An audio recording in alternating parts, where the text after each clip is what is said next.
ಎಲ್ಲರಿಗೂ ನಮಸ್ಕಾರ. Welcome to wishful ಅಡುಗೆ ಮನೆ. ನಾವಿವತ್ತು ಒಂದು ಸೂಪರ್ ಆಗಿರೋ ರೆಸಿಪಿನ ಮಾಡ್ತಾಯಿದ್ದೀನಿ. ಹೇಗೆ ಮಾಡೋದು ಅಂತ ತೋರಿಸ್ತೀನಿ, ನೋಡೋಣ ಬನ್ನಿ. ನೋಡಿ, 1 ಕಪ್ಪು ಗೋಧಿ ಹಿಟ್ಟನ್ನು ಜರಡಿ ಮಾಡಿ ತಗೊಂಡಿದ್ದೀನಿ. ನೋಡಿ, ಈ ಕಪ್ಪಲ್ಲಿ 1 ಕಪ್ ಇದೆ. ಅದಕ್ಕೇ ನಾನು ಉಪ್ಪಿಟ್ಟಿನ ರವೆನ ಹಾಕ್ಕೊಳ್ತಾ ಇದ್ದೀನಿ. ಒಂದು ದೊಡ್ಡ ಸ್ಪೂನಲ್ಲಿ 1 ಸ್ಪೂನ್ ಇದೆ. ನಾವು ಇದಕ್ಕೇ ರುಚಿಗೆ ತಕ್ಕಷ್ಟು ಉಪ್ಪನ್ನು ಸೇರಿಸ್ಕೊಳ್ತಾ ಇದ್ದೀನಿ. ನೋಡಿ, ಅಜ್ವಾಯಿನ ತಗೊಂಡಿದ್ದೀನಿ 1 ಸ್ಪೂನಷ್ಟು. ಕೈಯಲ್ಲಿ ಈ ಥರ ಉಜ್ಜಿಬಿಟ್ಟು ಹಾಕ್ಕೊಳ್ತಾ ಇದ್ದೀನಿ. ಆ ಫ್ಲೇವರ್ ಕೂಡ ಚೆನ್ನಾಗಿರುತ್ತೆ. ನೋಡಿ, ಒಂದು ಸ್ವಲ್ಪ ಕಸೂರಿ ಮೇಥಿನ ಕೂಡ ತಗೊಂಡಿದ್ದೀನಿ. ಅದನ್ನು ಕೂಡ ಕೈಯಲ್ಲಿ ಕ್ರಷ್ ಮಾಡಿ ಹಾಕ್ಕೊಳ್ತಾ ಇದ್ದೀನಿ. ನೋಡಿ, ಇಷ್ಟನ್ನು ಹಾಕಿ ಹಿಟ್ಟನ್ನು ನೀಟಾಗಿ ಮಿಕ್ಸ್ ಮಾಡ್ಕೊಬೇಕು. ನಾನು ಇದಕ್ಕೇ 1 ಸ್ಪೂನ್ ಆಗೋಷ್ಟು ಎಣ್ಣೆನ ಹಾಕ್ಕೊಳ್ತಾ ಇದ್ದೀನಿ. ಎಣ್ಣೆನ ಹಾಕಿ ಕೂಡ ಹಿಟ್ಟನ್ನು ಮಿಕ್ಸ್ ಮಾಡ್ಕೊಬೇಕು. ನೋಡಿ, ಇವಾಗ ಸ್ವಲ್ಪ ಸ್ವಲ್ಪ ನೀರು ಹಾಕಿ ನಾವು ಮಾಮೂಲು ದಿನ ಚಪಾತಿ ಹಿಟ್ಟು ಕಲಿಸ್ತೀವಲ್ಲ ಆ ಹದಕ್ಕೆ ಕಲಿಸ್ಕೊಂಬರ್ತೀನಿ. ನೋಡಿ, ಇದಕ್ಕೆ ಸ್ವಲ್ಪ ಅರಿಶಿನ ಪುಡಿ ಹಾಕ್ಕೊಳ್ತಾ ಇದ್ದೀನಿ. ನಾನು ಮೊದಲು ಮರ್ತಿದ್ದೆ, ಅದಕ್ಕೆ ಇವಾಗ ಹಾಕಿದ್ದೀನಿ. ಇವಾಗ ಹಾಕಿ ನೀಟಾಗಿ ನಾದ್ಕೋಬೇಕು. ನೋಡಿ, ಈ ಥರ ಚಪಾತಿ ಹಿಟ್ಟನ್ನು ನಾವು ಯಾವ ಥರ ಕಲಿಸ್ತೀವೋ ಅದೇ ಥರ ಕಲಿಸ್ಕೊಳ್ತಾ ಇದ್ದೀನಿ. ನೋಡಿ, ಈ ಥರ ಚಪಾತಿ ಹಿಟ್ಟು ಥರ ಕಲಿಸಿದ್ದೀನಿ. ಇದಕ್ಕೆ 1 ಸ್ಪೂನ್ ಎಣ್ಣೆನ ಹಾಕ್ಕೊಳ್ತೀನಿ. ನೋಡಿ, ಜಾಸ್ತಿ ಎಣ್ಣೆನೂ ಹಾಕೋಂಗಿಲ್ಲ, ಒಂದು ಅರ್ಧ ಸ್ಪೂನ್ ಅಷ್ಟು ಹಾಕೊಂಡ್ರೆ ಸಾಕಾಗತ್ತೆ. ನೋಡಿ, ಈ ಥರ ಕಲಿಸ್ಕೊಂಡು ಒಂದು 5 ನಿಮಿಷ ಲಿಡ್ಡನ್ನು ಕ್ಲೋಸ್ ಮಾಡಿಡ್ತೀನಿ. ನೋಡಿ, ಒಂದು 5 ನಿಮಿಷ ನೆನೆಯಕ್ಕೆ ಬಿಟ್ಟು ನಾವು ಮಸಾಲನ ರೆಡಿ ಮಾಡ್ಕೊಳ್ಳೋಣ. ಇವಾಗ ನಾವು ಕುಟ್ಟೋದು ತೊಗೊಂಡಿದ್ದೀವಲ್ವ, ಅದಕ್ಕೆ 3 ಹಸಿಮೆಣಸಿನ್ಕಾಯಿನ ಮುರಿದ್ಬಿಟ್ಟು ಹಾಕ್ಕೊಳ್ತಾ ಇದ್ದೀನಿ. ಬೆಳ್ಳುಳ್ಳಿ ಮತ್ತು ಶುಂಠಿನ ಕೂಡ ತೊಗೊಂಡಿದ್ದೀನಿ. ಅದನ್ನು ಕೂಡ ಸೇರಿಸಿ ನೀಟಾಗಿ ಕುಟ್ಕೊಂಬರ್ಬೇಕು. ಚೆನ್ನಾಗಿ ಜಜ್ಜಿದ್ರೆ ಚೆನ್ನಾಗಿ ಬರುತ್ತೆ. ಮಿಕ್ಸಿ ಜಾರಲ್ಲಿ ಕೂಡ ಮಾಡ್ಕೊಬೋದು. ನೋಡಿ, ನಾನು ಈ ಥರ ಜಜ್ಕೊಂಬಂದಿನಿ. ನಾವು ಇದನ್ನು ತೆಗೆದು ಪಕ್ಕಕ್ಕೆ ಇಟ್ಕೊಳ್ಳೋಣ. ನೋಡಿ, ನಾನೊಂದು ಪ್ಯಾನ್ ತೊಗೊಂಡಿದ್ದೀನಿ. ಪ್ಯಾನ್ ಬಿಸಿ ಆದಮೇಲೆ ಒಂದು 2 ಸ್ಪೂನ್ ಆಗೋಷ್ಟು ಎಣ್ಣೆನ ಸೇರಿಸ್ಕೊಳ್ತಾ ಇದ್ದೀನಿ. ಎಣ್ಣೆ ಸ್ವಲ್ಪ ಬಿಸಿಯಾಗಿದೆ. ಇವಾಗ ಜೀರಿಗೆನ ಸೇರಿಸ್ಕೊಳ್ತಾ ಇದ್ದೀನಿ. ಕರ್ಬೇವಿನ ಸೊಪ್ಪು ಕೂಡ ಹಾಕ್ಕೊಳ್ತಾ ಇದ್ದೀನಿ. ನೋಡಿ, ಈ ಥರ ಚಿಟಪಟ ಅಂತಿದೆಯಲ್ಲ, ಇವಾಗ ಉದ್ದಕ್ಕೆ ಕಟ್ ಮಾಡಿರೋ ಈರುಳ್ಳಿನ ಸೇರಿಸ್ಕೊಳ್ತಾ ಇದ್ದೀನಿ. ನಾವು ಉಪ್ಪಿಟ್ಟಿಗೆಲ್ಲ ಕಟ್ ಮಾಡ್ಕೊಳ್ತೀವಲ್ಲ ಆ ಥರ ಕಟ್ ಮಾಡ್ಕೊಂಡಿರ್ಬೇಕು. ನೋಡಿ, ಈ ಥರ ನೀಟಾಗಿ ಫ್ರೈ ಮಾಡ್ಕೊಬೇಕು. ಈರುಳ್ಳಿ ಹಸಿ ವಾಸನೆ ಎಲ್ಲ ಹೋಗಬೇಕು, ಚೆನ್ನಾಗಿ ಬೇಯಬೇಕು. ಮಕ್ಕಳು ಸಂಜೆ ಬಂದಾಗ ಕೂಡ ಮಾಡ್ಕೊಳ್ಬೋದು, ಲಂಚ್ ಬಾಕ್ಸಿಗೆ ಕೂಡ ಮಾಡ್ಕೊಡ್ಬೋದು. ಈ ಸ್ಟಫಿಂಗ್ನ ರಾತ್ರಿನೇ ಮಾಡಿಟ್ಕೊಂಡ್ರೆ ಬೆಳಗ್ಗೆ ದಿಢೀರಂತ ಮಾಡ್ಬೋದು. ನಾವು ಯಾವಾಗಲೂ ಬೇಕರಿಯಿಂದ ತಂದು ತಿಂತಾ ಇರ್ತೀವಿ, ಹೀಗೂ ಕೂಡ ಮಾಡ್ಕೊಂಡು ತಿನ್ಬೋದು. ನೋಡಿ, ಈರುಳ್ಳಿ ನೀರು ಬಿಟ್ಟು ಬೇಯ್ತಾ ಇದೆಯಲ್ಲ, ಈ ಟೈಮಲ್ಲಿ ನಾವು ಹಸಿಮೆಣಸಿನ್ಕಾಯಿ, ಬೆಳ್ಳುಳ್ಳಿ, ಶುಂಠಿನ ಜಜ್ಕೊಂಡ್ಬಂದ್ವಲ್ಲ ಅದನ್ನು ಸೇರಿಸ್ಕೊಳ್ತಾ ಇದ್ದೀನಿ. ನೋಡಿ, ಇದು ಹಾಕೋದ್ರಿಂದ ತುಂಬ ಚೆನ್ನಾಗಿರುತ್ತೆ ಫ್ಲೇವರು.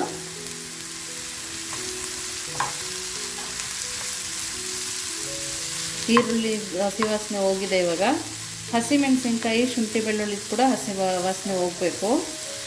ನೋಡಿ, ಇವಾಗ ಚೆನ್ನಾಗಿ ಫ್ರೈ ಆಗಿದೆ, ಹಸಿ ವಾಸನೆ ಕೂಡ ಹೋಗಿದೆ ಅಲ್ವಾ. ಈ ಟೈಮಲ್ಲಿ ಮಸಾಲಾನ ಆ್ಯಡ್ ಮಾಡ್ಕೋಬೇಕು. ಫ್ಲೇಮ್ನ ಲೋ ಫ್ಲೇಮಲ್ಲಿ ಇಟ್ಕೊತಾ ಇದ್ದೀನಿ. ಈರುಳ್ಳಿ ಫ್ರೈ ಆಗೋ ತನಕ ಮೀಡಿಯಮ್ ಫ್ಲೇಮಲ್ಲಿ ಇಟ್ಕೊಂಡಿದ್ದೆ. ನೋಡಿ, ಸ್ವಲ್ಪ ಗರಂ ಮಸಾಲ ಹಾಕ್ಕೊಳ್ತಾ ಇದ್ದೀನಿ. ಖಾರದ ಪುಡಿ, ಮೊದಲು ಹಸಿಮೆಣಸಿನ್ಕಾಯಿ ಹಾಕೋದ್ರಿಂದ ಖಾರ ನೋಡ್ಬಿಟ್ಟು ಹಾಕ್ಕೋಬೇಕು. ಚಾಟ್ ಮಸಾಲ ಹಾಕ್ತಾಯಿದ್ದೀನಿ. ಒಂದು ಅರ್ಧ ಸ್ಪೂನ್ ಆಗೋಷ್ಟು ಹಾಕ್ತಾಯಿದ್ದೀನಿ. ನೋಡಿ, ಸ್ವಲ್ಪ ಉಪ್ಪನ್ನು ಸೇರಿಸ್ಕೊಳ್ತಾ ಇದ್ದೀನಿ. ನೋಡಿ, ಇಷ್ಟನ್ನು ಸೇರಿಸಿ ಫ್ರೈ ಮಾಡ್ಕೋಬೇಕು. ನೋಡಿ, ಈ ಥರ ಫ್ರೈ ಆದಮೇಲೆ ಬೈಂಡಿಂಗ್ಗೋಸ್ಕರ ನಾನು ಕಡಲೆ ಹಿಟ್ಟನ್ನು ಹಾಕ್ಕೊಳ್ತಾ ಇದ್ದೀನಿ. ನೋಡಿ, 1ರಿಂದ 1.5 ಸ್ಪೂನ್ ಆಗೋಷ್ಟಿದೆ. ಇದನ್ನು ಕೂಡ ಹಾಕಿ ಕಡಲೆ ಹಿಟ್ಟಿನ ಹಸಿ ವಾಸನೆ ಹೋಗೋ ತನಕನೂ ಫ್ರೈ ಮಾಡ್ಕೋಬೇಕು. ನೋಡಿ, ಘಮ ಘಮ ಅಂತ ಇದೆ. ನೋಡಿ, ನೀಟಾಗಿ ಫ್ರೈ ಆಗಿದೆ. ಕೊತ್ತಂಬರಿ ಸೊಪ್ಪು ಕೂಡ ಹಾಕ್ಕೊಳ್ತಾ ಇದ್ದೀನಿ. ನೋಡಿ, ನಮಗೆ ಮಸಾಲ ರೆಡಿ ಇದೆ. ನಾವು ಇದನ್ನು ತಣ್ಣಗೆ ಹಾಕಿಟ್ಕೊಂಡು ನಾವು ಮೊದಲು ಮಾಡಿಟ್ಕೊಂಡ್ವಲ್ಲ ಗೋಧಿ ಹಿಟ್ಟು, ಅದನ್ನು ರೆಡಿ ಮಾಡ್ಕೊಳ್ಳೋಣ ಇವಾಗ. ನೋಡಿ, ಸ್ಟವನ್ನು ಆಫ್ ಮಾಡಿ ತೆಗೆದಿಟ್ಕೊಳ್ತಾ ಇದ್ದೀನಿ. ನೋಡಿ, ಇವಾಗ 10 ನಿಮಿಷ ನೆನೆಯಕ್ಕೆ ಇಟ್ಟಿದ್ವಲ್ಲ ಗೋಧಿ ಹಿಟ್ಟು, ಅದು ಕೂಡ ನೆಂದಿದೆ. ನೋಡಿ, ಇನ್ನೊಂದ್ಸರಿ ಕೈಯಲ್ಲಿ ಮಿದ್ರೆ ಸಾಕಾಗತ್ತೆ. ನಾವು ಇದನ್ನು ಇಷ್ಟಿಷ್ಟೇ ಸಣ್ಣದಾಗಿ ಉಂಡೆನಾಗಿ ಮಾಡ್ಕೊಬೇಕು. ನೋಡಿ, ಇವಾಗ ತೆಗೆದು ತೋರಿಸ್ತಾ ಇದ್ದೀನಲ್ಲ, ಇಷ್ಟಿಷ್ಟೇ ಮಾಡ್ಕೊಬೇಕು. ನೋಡಿ, ಎಲ್ಲದನ್ನು ಇದೇ ಥರ ಉಂಡೆಗಳನ್ನಾಗಿ ಮಾಡ್ಕೊಳ್ತೀನಿ. ನೋಡಿ ಈ ಥರ ಉಂಡೆಗಳನ್ನಾಗಿ ಮಾಡ್ಕೊಂಡಿದ್ದೀನಿ ನಾನು. ನೋಡಿ ಎಲ್ಲವುದು ಅದೇ ಥರ ಇದೆ. ಇವಾಗ ನೆಕ್ಸ್ಟ್ ಏನು ಮಾಡೋದಂತ ತೋರಿಸ್ತೀನಿ. ನೋಡಿ ಸ್ವಲ್ಪ ಗೋಧಿ ಹಿಟ್ಟನ್ನು ಹಾಕ್ಕೊಂಡು ನಾವು ಪೂರಿ ಮಾಡ್ತೀವಲ್ಲ ಆ ಸೈಜಿಗೆ ಮಾಡ್ಕೊಬೇಕು. ಸೈಡಲ್ಲೇ ಪ್ರೆಸ್ ಮಾಡ್ಕೊಂಡು ಮಾಡ್ಕೊಬೇಕು.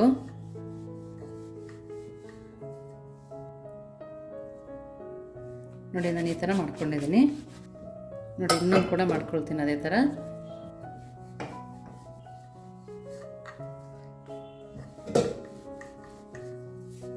ನೋಡಿ ಎರಡನ್ನು ಲಟ್ಟಿಸ್ಕೊಂಡಿದ್ದೀನಿ.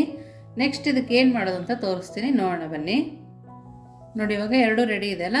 ನಾವು ಸ್ಟಫಿಂಗ್ನ ಮಾಡಿಟ್ಕೊಂಡಿದ್ವಲ್ಲ ಅದನ್ನು ಇದರಲ್ಲಿ ಫಿಲ್ ಮಾಡ್ಕೊಳ್ಳೋಣ. ನಿಮ್ಗೆ ಎಷ್ಟು ಬೇಕೋ ಅಷ್ಟನ್ನು ಫಿಲ್ ಮಾಡ್ಕೊಬೋದು. ನೋಡಿ ಈ ಥರ ಮಾಡ್ಕೊಬೇಕು. ನೋಡಿ ಇದನ್ನು ಇವಾಗ ಈ ಥರ ಫೋಲ್ಡ್ ಮಾಡ್ಕೋಬೇಕು. ನಾವು ಮೋದಕ ಮಾಡ್ತೀವಲ್ಲ ಆ ಥರ ಮಾಡ್ಕೊಬೇಕು.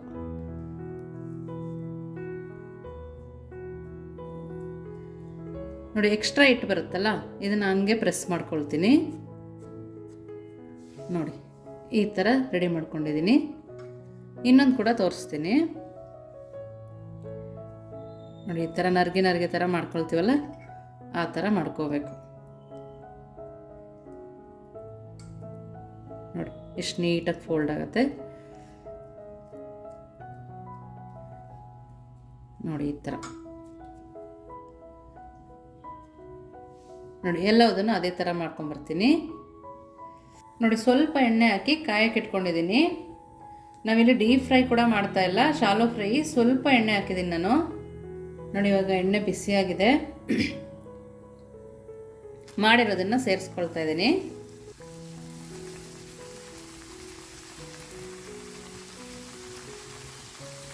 ನಾವು ಇದನ್ನು ಎರಡೂ ಸೈಡು ಬೇಯಿಸ್ಕೊಬೇಕು.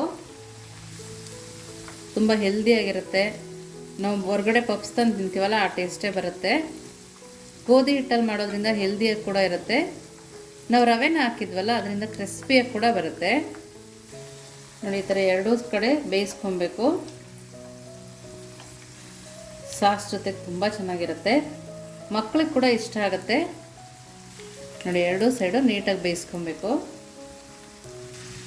ನೋಡಿ ಎರಡೂ ಸೈಡ್ ಕೂಡ ಈ ಥರ ಕಲರ್ ಬರೋ ತನಕ ಬೇಯಿಸ್ಕೊಬೇಕು. ನಮ್ಗೆ ಒಳಗಡೆ ಮಸಾಲ ಆಲ್ರೆಡಿ ಬೆಂದಿರುತ್ತಲ್ವ. ನೋಡಿ ಈ ಥರ ಪ್ರೆಸ್ ಮಾಡಿ ನೀಟಾಗಿ ಬೇಯಿಸ್ಕೊಬೇಕು. ನೋಡಿ ಇವಾಗ ತಕ್ಕೊಳ್ತಾ ಇದ್ದೀನಿ. ಎರಡೂ ಸೈಡ್ ನೀಟಾಗಿ ಬೆಂದಿದೆ.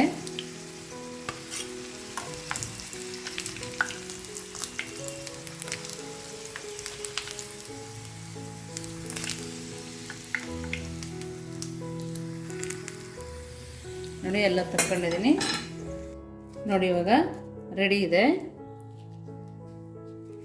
ತುಂಬಾ ಕ್ರಿಸ್ಪಿಯಾಗಿದೆ ಮಾತ್ರ.